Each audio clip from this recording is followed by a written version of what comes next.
Hello and welcome from Sydney, Australia. Today I'd like to make a video demonstrating some of the pros and cons associated with using a folio case in a generic way, not specific to any particular phone case brand or type or anything like that. And I've recently been motivated to make this video because I've bought a new phone, the S23 Ultra by Samsung, and I'm waiting for the quad lock mag case for this phone so I can mount it on my motorcycle and use some MagSafe style accessories with the phone as well. But while waiting, I've tried a number of aftermarket and both first party OEM cases, and I'll probably make a separate video about that. And the latest one is this UAG Monarch Pro case with the MagSafe style of magnet at the back, which I will test and see how that goes. But I've been really thinking about using these folio kind of cases. This particular case is the OtterBox Strada leather case for the S23 Ultra. And I'm using it as an example of what a folio case can do and some of the drawbacks associated with using a case like this. Now, they come in all sorts of qualities, price ranges, and things like that. And if I can just grab the box, this particular one is by OtterBox, which is generally considered a pretty good brand for protection. This one cost me 100 Australian dollars, and it's got a few features. It's triple tested for drop protection. It's got a card holder. It's made from genuine leather, and it's wireless charging compatible. It's got a magnetic latch, a pocket-friendly design, and is 5G compatible. But that is this particular case, and I'll just use it to demonstrate some of the pros. So the main reason or motivation I would consider for having a case like this is that it would protect the front of the screen. Typically the design is just a simple TPU kind of case that's sort of glued onto this folding mechanism here, which is usually just a fabric, and they will have an ability to fold back like this. And get out of the way when you do need access to the phone, which lies in this compartment here.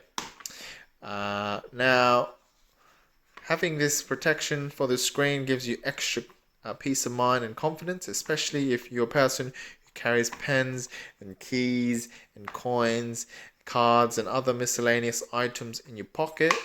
Perhaps if you're a person who doesn't use a screen protector, that might give you some extra peace of mind. So that's really the main reason. And the second reason I think someone would want a folio case is because of the card compartments. And that would allow you to maybe not carry a wallet, or not risk losing the wallet, not forget bringing a card. I imagine people would put credit cards, bank cards, maybe a pass for work or an apartment or a gate or something like that into this. And the great thing, it's going to be a bit hard to demonstrate, is that you could probably open this up with just one hand, tap it on the receiver, and then close it up, or with one hand motion. It's going to be a bit hard to demonstrate here, but it is possible. So having those two items consolidated into one may be of great convenience to people, and I did enjoy having that functionality while using this particular case. The third thing is just the style. It looks cool. It looks very formal, especially in the leather kind of finish here. It looks very, very pleasing. And another thing is, if someone doesn't like the always on display, or perhaps at night they get disturbed by notifications and things, by closing that up, then there's no way that that can disturb you in the middle of your sleep. Now, I do think there are a number of drawbacks and limited Well, actually, before I talk about drawbacks, some of these cases do have some additional functionality. Some of them will have a little smart window or strip here where you can see additional information. Some of them will have some LED lights here that tell you about the time, for example. Some of them allow you to fold this back into some sort of stand, which is great for watching content. Yeah,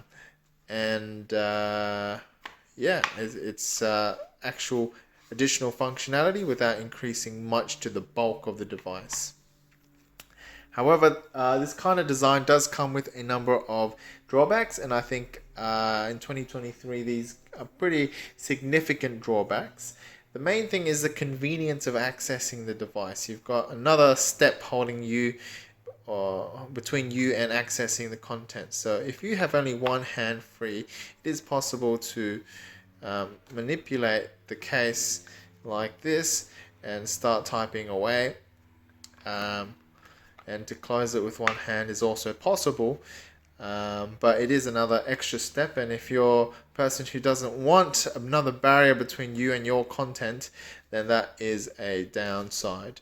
Also, when you are accessing the device and you've got it folded over like this, then one side is thicker than the other, and that may make it a bit more difficult to type on the device. Some of them do not have a strap like this or any magnetic closure, so they will kind of flap around like this in your pocket, or this front cover might slide. Or when you're typing with, let's say you're holding the phone with your left hand, then this will keep separating like this, and it's fairly annoying. This particular one has a magnetic strap which holds it in place, but that can get quite annoying at times as well. Other disadvantages, the TPU protection here often is typically just a single layer, not as protective as some of the other more simple style of phone protector like this one here. But yeah, often they're more simple or less rugged in their design. The other thing is that the natural cleaning of your screen, when you put this in your pocket, it sort of cleans the screen for you, whereas this doesn't happen with a case, a folio kind of case like this. And often you'll find that there's a lot of oils and fingerprints that build up on the screen that don't get cleaned over time. The other thing is, like, when you fold it over and you're using it, you can't actually take a photo because the lens is blocked by the front of the folio. So you've got to hold it like this, and that kind of is a bit unsightly, and people behind you might be a bit annoyed when you do that. Another thing is, if you've got the wallet being used here, you can hold it up by the strap there and tap it, and that's actually quite useful when you're using this as a wallet with a card like this in that compartment. But anyways, the other thing is that often when you have this open, using NFC is a bit annoying. And actually, when I was using this card here, when I put it in there, I wasn't actually able to tap to pay, or not tap to open with this particular card. I had to open it up like this in order to tap, which was a bit annoying. Yeah. So those are sort of my main grievances with a folio kind of case. I mean, they're fairly basic cases, I think, at the end of the day. There's less stylistic features and customization, I guess, that you can do with this. It's a bit harder to have magnets and other things. Like, I can't really imagine mounting this to something and using it. It just looks a bit awkward. And now that things are moving more in that general direction of having magnets, and the fact that the wallet can be done as a portable thing, you know, in a magnetic way with a MagSafe kind of wallet, people are starting to move away from this a bit more. It just gives you a more old school vibe with this kind of phone case. But yeah, those are my pros and cons that first come to mind after using a folio case again for a couple of days. Let me know what you think, and I'll see you in the next video.